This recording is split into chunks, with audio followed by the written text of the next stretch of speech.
국내 최대 온라인 서점 중 하나죠. 예스24.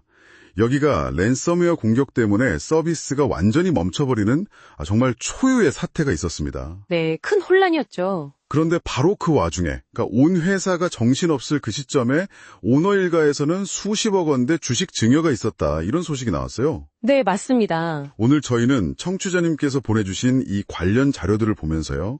도대체 무슨 일이 있었던 건지, 또 이게 뭘 의미하는지 좀 깊이 파고 들어가 보겠습니다. 이게 지난 6월 9일 새벽부터였죠. 네, 새벽이요. 예, 예스24 웹사이트랑 앱이 갑자기 먹통이 된 거예요. 처음에는 뭐 그냥 서버 문제인가 했는데 그렇죠. 다들 그렇게 생각했죠. 나중에 보니까 랜섬웨어 공격이었다는 거죠. 수백만 고객들은 뭐 당장 책 주문도 못하고 불편한 건 둘째치고 내 개인정보 괜찮은 건가? 이 불안감이 엄청났습니다. 네, 저희가 오늘 볼 자료들이 바로 금감원 공시 자료나 관련 기사들인데요. 이 자료들을 보면 당시 상황이 얼마나 심각했는지 알 수 있습니다. 그래서 오늘 저희 목표는 이 자료들을 토대로 사건이 어떻게 흘러갔는지, 특히 이 해킹 사태 중에 왜, 어떻게 오너 일가의 지분 증여가 이루어졌는지, 그 배경과 의미, 그리고 이게 처음이 아니라는 거, 반복되는 보안 문제랑 기업의 어떤 거버넌스 문제까지 청취자님께서 딱 핵심을 잡으실 수 있게 저희가 짚어보려고 합니다. 네, 저도 자료 보면서 제일 좀 고개를 갸웃하게 했던 부분인데요. 서비스 마비 닷새째, 그러니까 6월 12일. 네, 12일이요? 고객들 불만은 막 터져나오고 있는데 김동영 한세 예스24 홀딩스 회장이 막내딸 김지원 대표한테 이게 금액이 무려 82억 8천만 원. 82억이 넘는 돈이죠. 때문에 논란이 확 커진 겁니다. 이게 그냥 뭐 절차상의 문제가 아니고요. 메시지의 문제다. 그렇죠. 메시지의 문제죠. 회사는 지금 외부 공격 때문에 완전 비상 상황이고 고객들은 뭐 직접적인 불편함에다 불안감까지 느끼고 있는데 당연히 최우선은 시스템 복구하고 고객들 안심시키는 거잖아요. 그게 먼저죠, 당연히. 근데 오너 일가는 그 와중에 지분 승계 작업을 딱 진행해버리니까 이게 외부에서 보기에는 고객들 불편이나 회사의 위기보다 우리 집안 승계가 더 급하구나 이런 신호로 읽힐 수밖에 없는 거죠. 그렇게 비칠 수 있겠네요. 그러니까 비판 여론이 엄청 거세졌고 실제로 주가도 떨어졌죠. 어떻게 보면 당연한 결과였어요. 회사의 처음 대응도 좀 그랬어요.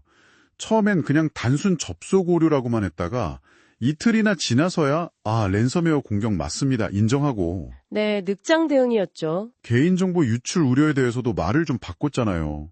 그러면서 신뢰를 많이 잃었고 한국인터넷진흥원 키사에 기술 지원 요청한 것도 좀 늦었다. 이런 지적도 있었고요. 그런데요, 더 좀 심각하게 봐야 하는 건 이런 보안 문제가 이번이 처음이 아니라는 거예요. 또 있었나요? 네, 자료 찾아보니까 예스24가 2016년 그리고 2020년에도 개인정보 관련 법규 위반으로 과징금 같은 걸 받았더라고요. 정말요? 네, 그리고 불과 작년 2023년에도 해킹 사건이 있어서 보안체계 부실하다 이런 지적을 이미 받았었어요. 예. 이렇게 계속 반복된다는 건 이게 그냥 한 번의 실수가 아니라 뭔가 보안 투자나 시스템 점검 같은 좀 근본적인 부분에서 계속 문제가 있었을 가능성이 크다는 거죠. 이번 랜섬웨어 사태가 그냥 해킹 사건 이상으로 신뢰 위기로 번진 데에는 이런 배경이 깔려 있는 겁니다. 그렇군요. 근데 오너 일가 입장에서는 어저께 계획했던 승계 절차다 이렇게 말할 수도 있지 않을까요? 장기적으로 경영 안정시키려면 필요한 과정이니까요. 물론이죠. 경영 승계 자체를 나쁘다고 할 수는 없어요. 기업의 장기적인 안정을 위해서는 필요할 수 있죠.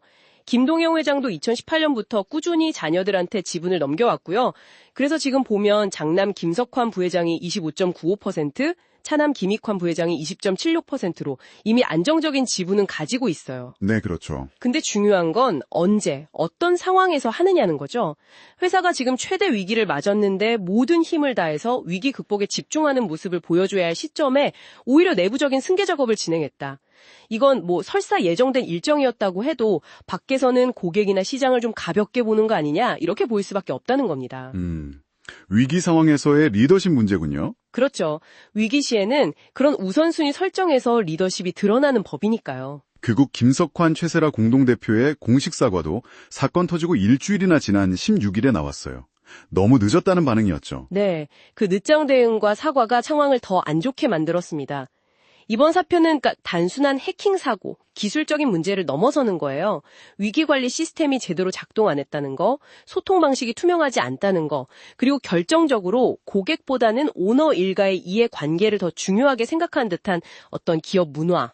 거버넌스의 문제. 네, 맞습니다. 거버넌스의 근본적인 문제를 드러냈다는 분석이 대부분입니다.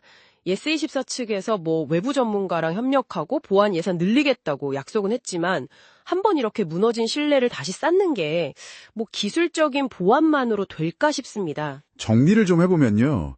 예스24는 랜섬웨어 공격이라는 외부적인 충격, 여기에 오너 일가 지분 증여라는 내부적인 논란까지 겹치면서 고객 신뢰도나 기업 이미지에 정말 큰 타격을 입었습니다. 회사의 위기 대응 능력, 더 나아가서 기업의 기본적인 윤리의식까지 의심받게 된 그런 상황인 거죠. 네, 이게 근데 예스24만의 문제로 볼 건 아닌 것 같아요. 우리가 매일 쓰는 수많은 온라인 서비스 기업들이 있잖아요. 그 기업들이 과연 이런 예상치 못한 위기 상황에서 얼마나 고객을 먼저 생각하고 또 투명하게 소통하면서 책임감 있게 행동할까, 이걸 좀 돌아보게 만드는 계기가 된 것 같습니다. 청취자님께서는 이런 상황에서 기업이 신뢰를 다시 얻으려면 가장 먼저 뭘 보여줘야 한다고 생각하시는지요? 글쎄요.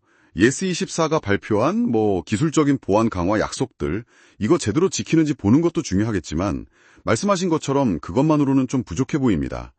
과연 이번 일을 정말 뼈아픈 교훈으로 삼아서 고객을 최우선으로 여기고 투명하게 소통하는 그런 기업 문화로 바뀔 수 있을까? 이게 관건이겠죠. 기술적인 해결을 넘어서 진짜 고객들의 마음을 되돌리려면 기업이 어떤 진정성을 보여줘야 할지, 이건 우리 모두 좀 같이 고민해볼 문제인 것 같습니다.